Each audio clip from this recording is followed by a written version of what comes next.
ইদানিং বাংলাদেশ দলটা যখন টি-20 খেলে আমার কেন যেন মনে হয় খুব চেনা একটা দল। প্রত্যেকটা খেলোয়াড়কে আমি কাছ থেকে কতটা চিনি এটা বড় ব্যাপার না। মনে হয় যে খুব বাড়ির ছেলে এই দলটার সবাইরে আমি খুব ভালো করে চিনি। এই ফিল্ডটা কেন হয়? দেখেন এই ফিল্ডটা এর আগে আমার দুটো মাত্র দল নিয়ে হতো। আমি কোনো দলকে বলতেছি না যে আমার আত্মার থেকে দূরে থাকে। কিন্তু অ্যাকচুয়ালি ২০০৭ এ সুমন ভাইয়ের যে টিমটা আর ২০১৫ তে মাশরাফির যে টিমটা ২টার কারণ ২টা। ২০০৭ এ সুমন ভাইয়ের ওই টিমটা ছিল সুমন ভাইয়েরা ২-৩ জন সিনিয়র তারা ছিল একেবারে মানে আপন বড় ভাইয়ের মতো। তখন তো সাংবাদিকরা ক্রিকেটাররা ভাই ভাইয়ের মতো ছিল। ফলে বড় ভাইয়ের মতো একটা ব্যাপার ছিল। বাকিরা আমরা প্রায় সেম এজ ছিলাম। ফলে ছোট, ছোট বন্ধুরা খেলতেছে ওই একটা আত্মার ফিল ছিল। আর ২০১৫ সালে তো ২০১৫ যে টিমটা মাশরাফির টিম, ওই টিমটা তো মনে হয় যে আমাদেরই টিম। মানে আমরাই খেলছি। এরপরে এতটা অ্যাটাচ আর কোনো টিমের সঙ্গে ফিল করি নাই। এই ইদানিং এই ২০২৫ সালে ২৪ সালের সেই দিক থেকে এই ২৫ সালে এসে যখন টি-20 টিমটার স্পেশালি দেখি, মনে হয় যে ওই অ্যাটাচমেন্টটা টের পাচ্ছি। কেন এটা টের পাই বলেন তো? এরা তো না আমার কাছাকাছি বয়সে, পুত্রের বয়সী এরা। ফলে এদের তো ঐরকম বন্ধুত্বের কোনো ব্যাপার নাই। টের পায় কারণ হচ্ছে এরা ব্যাচ অফ 2020। এরা সেই ব্যাচটা যারা আমাদের একটা বিশ্বকাপ এনে দিছে, যারা একটা যুব বিশ্বকাপ এনে দিছে। সেজন্য আমি মনে করি বাংলাদেশের কোটি কোটি মানুষ ফিল করে এই খেলোয়াড়রাই সেই খেলোয়াড়রা যারা এখন বড় হয়ে টি-20 মূল দলটা ডমিনেট করতেছে। এরা একসময় আমাদের বিশ্বকাপ এনে দিছিল। আমার একটু পার্সোনাল ফিলিং এর একটা কারণ হচ্ছে এই দলটাকে নিয়ে আমি বেশ কিছু কাজ করছি, একটা বইও লিখে ফেলছি, যেটা আগেও বলছি যে কেউ বইটই তো পড়ে না, তারপরে কষ্ট করে লিখছি, এদের সবার সঙ্গে বেশ সিটিং টিটিং দিতে হয়েছে, পেছনের গল্প খুব জানতে হয়েছে। ফলে মনে হয় যে আমার খুব আপন একটা দল। এই আপনের গল্পটা বাদ দেন, আজকে একটু বলি, আজকে একটু গল্প করি যে আমাদের ব্যাচ অফ 2020-র অবস্থাটা আসলে কি। ওই দলটা এখন কোথায় পৌঁছেছে? ওটা বিশ্বকাপ জয়ী দল। ফলে ওই দলের খোঁজ খবর তো সবাইকে রাখতেই হবে। সেই গল্পটা একটু বলি। শুধু কি টি-20 নাকি টোটালি তারা ক্রিকেটে ভালোভাবে ডমিনেট করতে পারতেছে? একটু খোঁজ খবর নেই তো আজকে এই সময়টায় এসে। দেখেন সোজাসাপটা যদি একটা পরিসংখ্যানের কথা বলি সেটা হচ্ছে যে ওইটা ছিল আমাদের ১৫ সদস্যের একটা স্কোয়াড। যে স্কোয়াডটা আমাদের বিশ্বকাপ জিতছিল, যদিও শেষ সময়ে মানে মাঝামাঝি সময়ে ওখান থেকে মৃত্যুঞ্জয়কে উইথড্র করতে হয়েছিল। মৃত্যুঞ্জয় দেশে ফিরে আসছিল ইনজুরি নিয়ে এবং মৃত্যুঞ্জয়কে ওই দলের বাকিরা সবাই মনে করে যে ওই দলের সবচেয়ে ভালো খেলোয়াড়। এখনো সেটা তো আসলে প্রমাণিত হয় নাই। তারপরও আমরা যদি ওই ১৫ জন দেখি, ওই ১৫ জনের মধ্যে মাত্র ৪ জন খেলোয়াড়ের ইন্টারন্যাশনাল এখনো অভিষেক হয় নাই। এর মধ্যে একটা তো খুব দুঃখজনক ঘটনা আছে। ওই দলের সবচেয়ে কিউট ছেলে, সবচেয়ে স্মার্ট ছেলে, যে ছেলেটাকে নিয়ে ওই সময় আইসিসিও খুব মজা পেয়ে গেছিল তার ইন্টারভিউ প্রকাশ করতো, সেই প্রান্তিক নওরোজ নাবিল, যে পরের টি-20 ওয়ার্ল্ড কাপটাও খেলছিল। নাবিলের অ্যাজমার সমস্যার জন্য, শ্বাসকষ্টের জন্য ক্রিকেট ছেড়ে দিতে হয়েছে। সে এখন ওই যে তামিমের প্রতিষ্ঠান, তামিম যে প্রতিষ্ঠানটার ফ্রাঞ্চাইজি আছে সিএ, ওই সিএতে জব করতেছে, বেশ বড় পদে জব করতেছে। মানে ও ক্রিকেট থেকে একদমই ছিটকে গেছে। প্রায় ছিটকে গেছে অভিষেক দাসও। অভিষেক দাসও ওইভাবে আর লাইমলাইটে নাই। আমাদের শাহিন বলে একটা পেসার ছিল ওখানে। শাহিন এখনো ডিপিএল খেলতেছে কিন্তু খুব প্রমিনেন্টলি খেলতে পারতেছে না। ফলে এ ৩ জনকে আমরা বলতে পারি যে একটু ট্রাক হারায় ফেলছে। এখন যদি কল্পনাতীত কিছু ঘটে তাহলে হয়তো শাহিন বা অভিষেক দাস ফিরে আসলেও আসতে পারে, কিন্তু নাবিলের তো আর সে সম্ভাবনা নাই। তবে এখনো একটা লোকের খুব সম্ভাবনা আছে, ইনফ্যাক্ট তারা নিয়ে পুরো দেশ ক্রিকেট বোর্ড এখনো স্বপ্ন দেখতেছে, যার এখনো ইন্টারন্যাশনাল অভিষেক হয় নাই। সেটা হচ্ছে ওই দলের সুপার হিরো, ওই দলের কান্ডারি ক্যাপ্টেন কুল আকবর আলী। আকবর আলীরও এখনো ইন্টারন্যাশনাল অভিষেক হয় নাই। আকবরকে নিয়ে আমরা আলাদা আবারও কথা বলবো, আমি অনেকবার বলছি যে আকবরের ক্রাইসিসটা কি এবং আকবরের পজিটিভ দিকটা কি। কিন্তু বাকি যারা, তারা সবাই কিন্তু ইন্টারন্যাশনাল অভিষেক হয়ে গেছে। বাকি ১১ জনেরই ইন্টারন্যাশনাল অভিষেক হয়ে গেছে।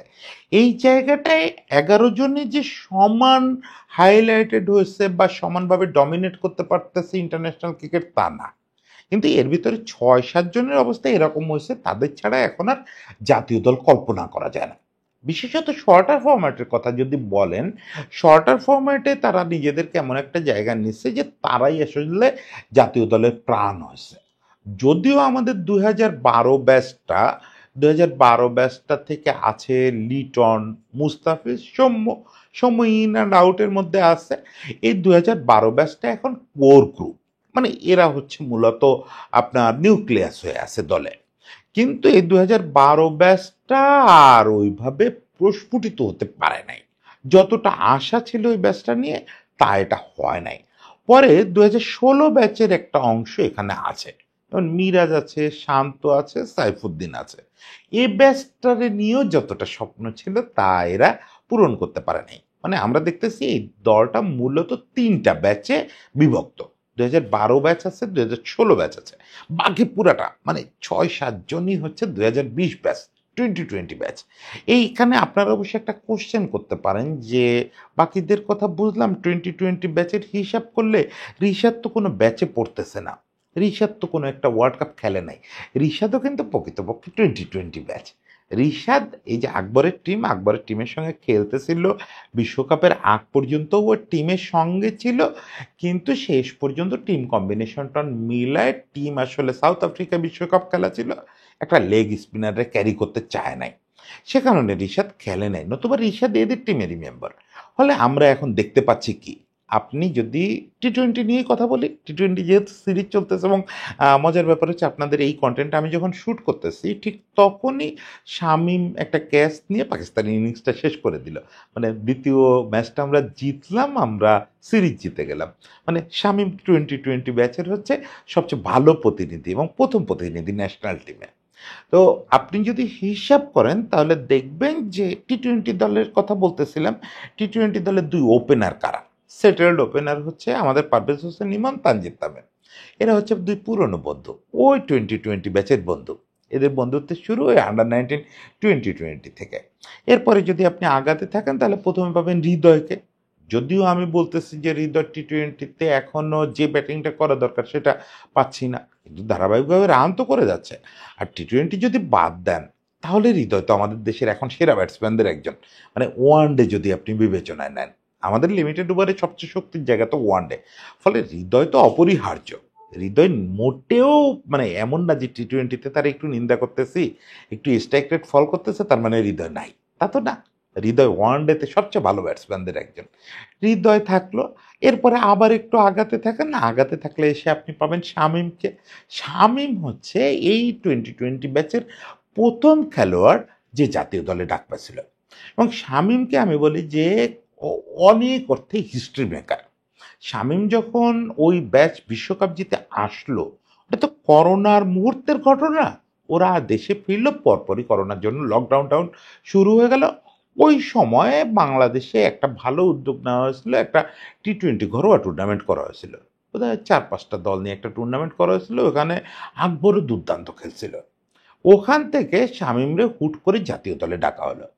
তখন আমরা অনেকেই স্টোরি করছিলাম, আমি তো তখন শুধু লিখতাম, এরকম বলা শিখি নাই তখনও, এখনো শিখি নাই, তখন একদমই বলতে পারতাম না।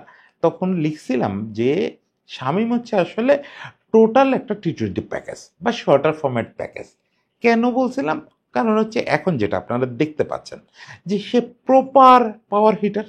এই শেষ দিকে গিয়ে টেল ঠিক না, লোয়ার অর্ডারে একটা proper power hitter.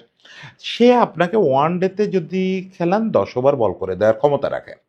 Sixth bowler হিসেবে অনায়াসে 4 ওভার 5 ওভার বল করতে পারবে। টি-20তে সে রেগুলার 4 ওভার বল করার কথা। আপনি যদি সিক্স বোলার হিসেবে ইউজ করেন তাহলে 2 ওভার 3 ওভার বল করবে। এখন তো আমরা সেটাই দেখতেছি, সে সেটা করতেছে। কিন্তু এই শামীম কিন্তু হারায় যেতে বসছিল। এই শামীমের স্ট্রাগলের কাহিনী নিয়ে তো রীতিমতো উপন্যাস করা সম্ভব। শামীম একদম সিন আউট হয়ে গেছিল, বিকট ধরনের মোটা হয়ে গেছিল, ও আর ইন্টারন্যাশনালে ফিরতে পারবে না এরকম মনে হচ্ছিল। সেখান থেকে একটা বড় রোল প্লে করলো হান্নান ভাই। হান্নান ভাইয়ের কথা না বললে কিন্তু এই 2020 ব্যাচটা নিয়ে কিছু বলা হয় না। 2020 ব্যাচটা নিয়ে আপনি যদি বিস্তারিত কথা বলতে চান তাহলে হান্নান সরকারের কথা বলতে হবে। এই ব্যাচটার গার্জিয়ান হচ্ছে হান্নান ভাই। না, হান্নান ভাই ওই দলের কোচও ছিল না, ম্যানেজারও ছিল না, ওই সময় সে সিলেক্টর ছিল, জুনিয়র সিলেক্টর ছিল। কিন্তু এরা তার কাছে এমন, এরা ফিল করে যে হান্নান ভাই হচ্ছে তাদের বড় ভাই সুলভ কোচ, আর হান্নান ভাই ফিল করে যে এরা তার ছোট ভাই। আপনি একটা জিনিস হান্নান ভাইয়ের ফেসবুক প্রোফাইল যদি ফলো করেন তাহলে দেখবেন হান্নান ভাই তো ইদানিং কন্টেন্টও করে। হান্নান ভাই কিন্তু কন্টেন্ট ক্রিয়েটর এবং ভালো কথা বলে, টেকনিক্যালি ভালো বলে। আমি যেটা দৃষ্টি আকর্ষণ করতে চাই, আপনারা দেখবেন যে ফেসবুকে তার পোস্টে ৩-৪ মাস বাদে বাদে দু একটা গ্যাদারিংয়ের ছবি পোস্ট করে সে। ওই গ্যাদারিংয়ের দু একটা ছোট ছোট ক্লিপ পোস্ট করে। কাদের নিয়ে গ্যাদারিং করে? তার বাসায়, কখনো আকবরের বাসায়, কখনো অন্য কারোর বাসায়, ওই 2020 ব্যাচটারে নিয়ে। মানে ওরা শুধু একসঙ্গে একটা বিশ্বকাপ জিতছে তা না। এই কদিন আগে আমার সঙ্গে ইমনের কথা হচ্ছিল, আমি ইমনরে বলতেছিলাম যে তানজিদ তামিমের সঙ্গে আপনার সম্পর্ক কেমন? তো সে বলে যে ভাইয়া আমাদের এই টিমটার কার সঙ্গে কার সম্পর্ক কেমন এইভাবে আলাদা করে বলা যায় না। আমরা আসলে কেউ পরস্পরের সতীর্থ হিসেবে আর দেখতে পারি না। আমাদের রিলেশনটা এমন একটা জায়গায় গেছে যে আমরা সবাই পরস্পরের ওইভাবে ফিল করি। এটা নিয়ে আমাদের সঙ্গে তানজিদ তামিমেরও অনেক কথা হয়েছে, সেগুলো আর একটা কন্টেন্টে গল্প করব যে ওদের দুজনের বন্ধুত্বটা কি সুন্দর, তামিম ইমনের বন্ধুত্বটা। সেটা আসলে ওদের সবার মধ্যে দারুণ বন্ধুত্ব। আর সেটা একটা বড় কারণ হান্নান ভাই। হান্নান ভাইয়ের সঙ্গে সবগুলো যুব দলের এখন যে আজিজুল হক তামিমের যে টিমটা, এই টিমটার কাছে অবশ্যই সে স্যার, এই টিমটার কাছে অতটা বড় ভাই না, এরা একটু ভয়ে ভয়ে কথা বলে।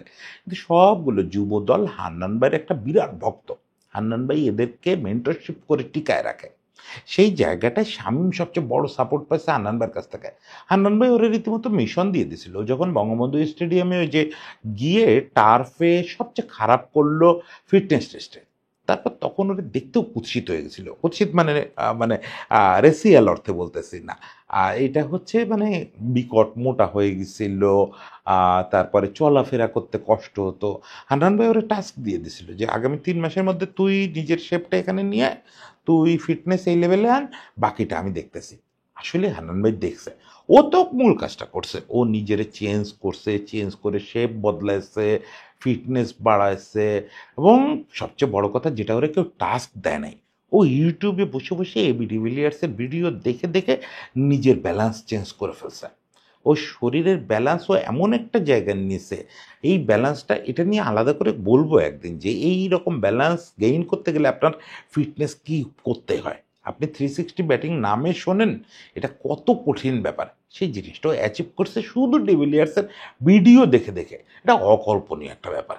শামীম নিজের যে পরিবর্তন করছে, প্রথম খেলোয়াড় হিসেবে ন্যাশনাল টিমে আসছিল ওই ব্যাচের, সেখান থেকে ছিটকে গেল, সেখান থেকে আবার 360 হয়ে ফিরে আসলে এখন তো মনে হয় দলের প্রাণ ভোমরা। এই দলটার যে ব্যালান্স এটা ক্রিয়েট করে রাখছে সে।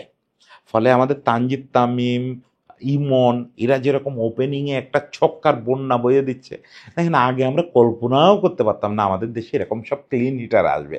এখন জাকের, তানজিদ তামিম আর ইমনের কল্যাণে আমরা ক্লিন হিটের অন্য একটা মাত্রায় চলে গেছি। এই একটু আগে আমার এক কলিগ জানালো যে আমরা নাকি এবছরে সবচেয়ে বেশি ছক্কা মারা দল টি-20-তে, ইন্টারন্যাশনাল টি-20-তে। চিন্তা করেন কোথায় গেছি। একসময় আমরা ছক্কাই মারতে পারতাম না, একসময় আমরা ছক্কা মারতে গেলে বাউন্ডারি লাইনে ধরাই পড়তো। আর আজকেও দেখতেছিলাম, মানে গতকালকে, এখন আপনি তো শুনতেছেন এটা আজকে, আমি গতকালকের ম্যাচেও দেখতেছিলাম যে এক একটা হিট করতেছে জাকের, সোজা গ্যালারিতে চলে যাচ্ছে। কি চমৎকার ব্যাপার। আচ্ছা যাই হোক, বাকিদের কথা বলি। আমাদের পেস বোলিংটা ডমিনেট করতেছে 2020। যদিও পেস বোলিংটা টি-20তে এখনো ঘুরতেছে মুস্তাফিজকে কেন্দ্র করে। মুস্তাফিজ ওখানকার নিউক্লিয়াস, বলা যায় গার্জিয়ান ওই টি-20 যে আমাদের বোলিং টিমটা। কিন্তু ওখানে মজাটা কারা করতেছে? মজাটা করতেছে তানজিম সাকিব, শরীফুল। দেখেন তানজিম সাকিব আর শরীফুল বিশেষ করে গতকালকের ম্যাচটায় যে একটা রোল প্লে করলো, একজন বীভৎস গতি দিয়ে পাকিস্তানি ব্যাটসম্যানদের কাঁপায় দিল, আর একজন স্লোয়ারের পরে স্লোয়ার পেস ভেরিয়েশন করে শরীফুল আনবিলিভেবল পেস ভেরিয়েশন করলো। না, নির্দিষ্ট করে কোনো ম্যাচের কথা না বলি, আপনারা দেখতে পাইলেন যে আমাদের টি-20 দলটা এই মুহূর্তে 6টা নিউক্লিয়াস খেলোয়াড় হচ্ছে ওই 2020 ব্যাচের। এখন এটা শুধু টি-20র ক্ষেত্রে না, আপনি আবার টেস্ট টিমে গেলে দেখবেন যে ওই টিমের একটা খেলোয়াড় যে শর্টার ফরম্যাটে এখনো জায়গা করে নিতে পারে নাই দুর্ভাগ্যচক্রে এবং আমাদের নির্বাচকদের একটু ভুল বোঝাবুঝির কারণে, সেটা হচ্ছে জয় কিন্তু অনেকগুলো টেস্ট খেলে ফেলছে, টেস্টে তার সেঞ্চুরিও আছে, সেও ওই ব্যাচের। এখানে একটা সমস্যা হচ্ছে জয়কে মিসআন্ডারস্ট্যান্ড করা হয়, জয়কে বুঝতে আমরা শুরু থেকে ভুল করছি। প্রথমত হচ্ছে জয়ের পজিশন কখনো ওপেনার না। জয় ক্লাসিক মিডল অর্ডার ব্যাটসম্যান, একদম ক্লাসিক। ওর জীবনে প্রথম কোনো স্বীকৃত ম্যাচে ওপেন করছে হচ্ছে টেস্টে, এটা আমাদের নির্বাচকরা এক্সপেরিমেন্টালি করছেন।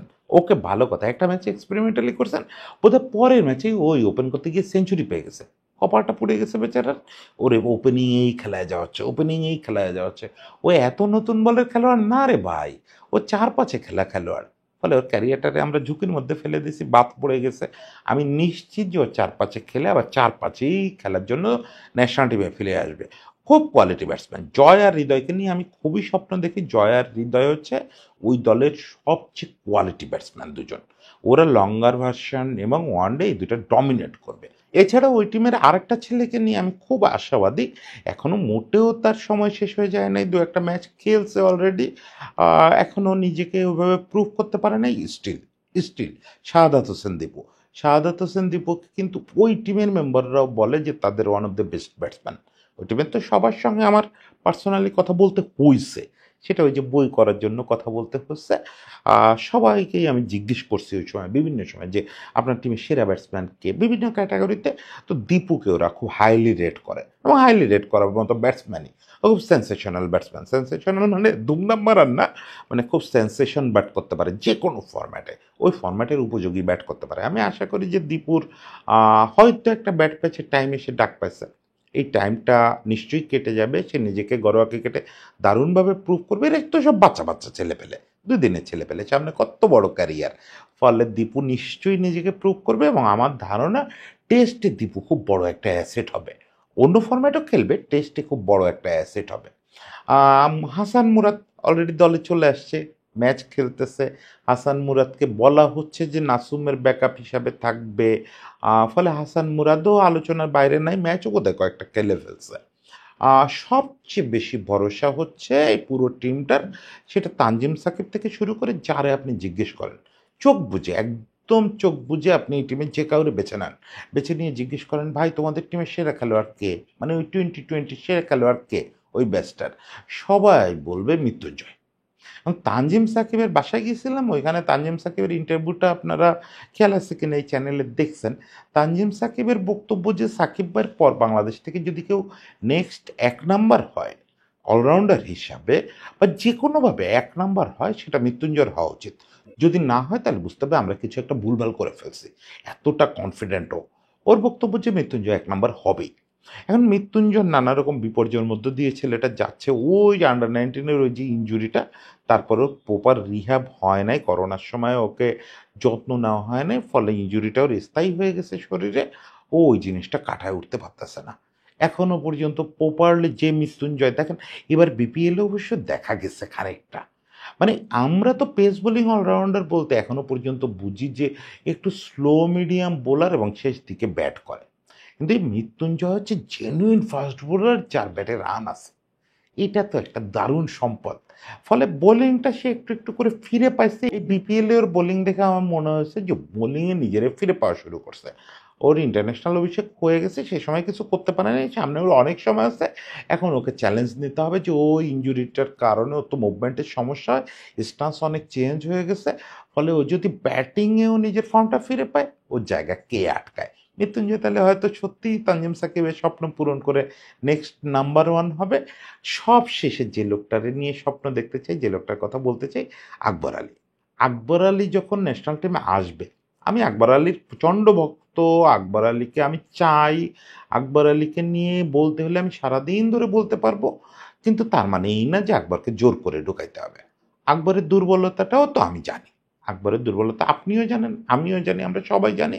সেটা হচ্ছে সে জেনুইন পেস বোলিং খেলতে পারতেছে না। জেনুইন পেস বল যখন খেলতে যাচ্ছে তখন সে একদম ক্রস ব্যাট চালাচ্ছে, হচ্ছে না ব্যাপারটা। স্পিন বল খেলায় আকবরের আশেপাশে এই মুহূর্তে বাংলাদেশে খুব কম ব্যাটসম্যান আছে। যদি খেলাটা এমন হতো যে 50 ওভারই প্রতিপক্ষ স্পিন করবে, তাহলে আকবর তুলোধুনো করে দিত। এর মাঝে মাঝে কিন্তু যেদিনই সুযোগ পায় সেদিনই ওরকম মারদাঙ্গা ইনিংস খেলে ফেলে। টি-20-র জন্য খুব অ্যাসেট ব্যাটসম্যান। তো একটু পেস বলটা খেলা শেখো, একটু পেস বলটা খেলা স্বাভাবিক হইলেই আকবর ন্যাশনাল টিমে আসলে অনেক সমস্যার সমাধান হয়ে যাবে, অনেক সমস্যার সমাধান হয়ে যাবে। আমরা 2015-র পর থেকে, মানে মাশরাফির পর থেকে অনেক কিছু পাচ্ছি না, টিমটারে বাঁধার লোক পাচ্ছি না। 3টা টিম, আমি যে ওই যে সেদিন মজা করে বলছি, অনেকে সিরিয়াসলি নিয়েছেন যে আমি সোহানরে এনে 3টে টিমের ক্যাপ্টেন করতে চাই। এটা মজা বিরক্ত থেকে বলছে। আমি ৩ টা ক্যাপ্টেন দেখতে চাই না। আমি চাই একটা প্রপার লোক যে পুরো ক্রিকেটটারে এক করবে ক্রিকেট মাঠে। সেই লোকটা হওয়ার কথা আসলে আকবর। আকবর যেই ব্যাটিংটা ঠিক হবে, এবং এই জায়গাটায় আমার একটা বিশ্বাস যে বিসিবিও একইভাবে ভাবতেছে, যেজন্য আকবরের কখনোই তারা ফোকাসের বাইরে যেতে দিচ্ছে না। ইভেন আকবর যদি দু একটা সিরিজ পুরোপুরি ফ্লপ করে, তারপরেও নেক্সট সিরিজে ওরা ক্যাপ্টেন হিসেবে রাখতেছে, এইচপিতে রাখতেছে, যখন যে দল গঠন হচ্ছে, বাংলা টাইগার্স অমুক তমুক যখন হচ্ছে, আকবরের ক্যাপ্টেনই রাখতেছে। Very good sign, very good sign যে বিসিবি এত সহজে হতাশ হচ্ছে না। এখন আকবরের সেই চ্যালেঞ্জটা নিতে হবে। আকবর দেশের বাইরে বিভিন্ন জায়গায় খেলার চেষ্টা করতেছে, খেলতেছে, খেলে খেলে নিজেকে মানাচ্ছে। ইংলিশ কন্ডিশনে বোধহয় কদিন আগে মাইনর খেললো, মাইনর খেলেও চেষ্টা করতেছে পেস বোলিং, একটু মুভমেন্ট, সুইং, এগুলোর এগেনস্টে বেটার করার। মানে ওর দিক থেকেও চেষ্টা আছে। ও টিমে আসলে একটা বিরাট সমস্যার সমাধান হয়ে যাবে, কারণ হি ইজ পারফেক্ট লিডার। আর এখন যারা ন্যাশনাল টিমে খেলতেছে, আমাদের লিটনদের, ওরাও তো বুড়ো হয়ে গেল। আর দু একদিনের মধ্যে দেখা যাবে, ২-৪ বছরের মধ্যে ওদের থেকেও অবসরের ধাক্কা শুরু হবে। নেক্সট যে টিমটা আমাদের ১০-১৫ বছর সার্ভিস দেবে, ওই টিমটা মূলত আকবরেরই টিম।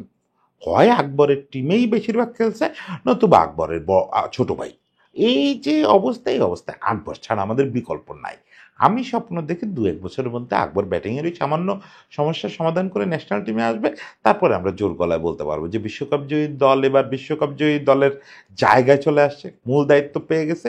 তখন তানজিম সাকিবের কথাটা তানজিম সাকিবদের মনে করায় দিব, আকবরের মনে করায় দিব যে আপনার তানজিম সাকিব কিন্তু আমার ইন্টারভিউতে বলছিল যে একটা বিশ্বকাপ যেহেতু জিতছি, বড় বিশ্বকাপটা জেতাও এখন আমাদের দায়িত্ব। সেই দিনের অপেক্ষায় থাকলাম। সে পর্যন্ত ব্যাচ অফ 2020 সবারই শুভেচ্ছা, পুরো বাংলাদেশের ক্রিকেটের শুভেচ্ছা।